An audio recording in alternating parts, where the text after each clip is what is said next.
If you are facing this issue like incorrect CSR key pair, expected a key pair with ECC algorithm and key size of 256 bytes, and it is saying create your CSRF again.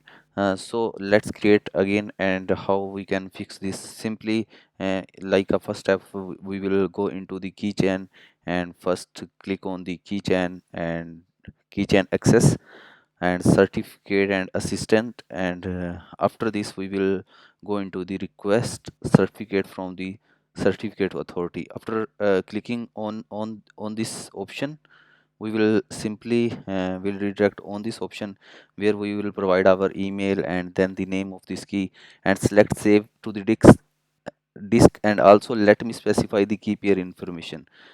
Click on continue.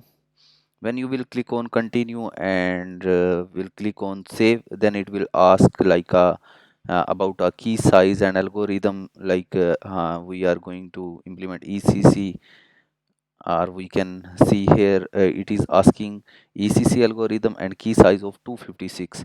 Like this size is 384 bytes, so we will need to go 256. And when we click on continue and show in finder, when we go in finder, then we will see here we have a new certificate for the key. This key will definitely work for us.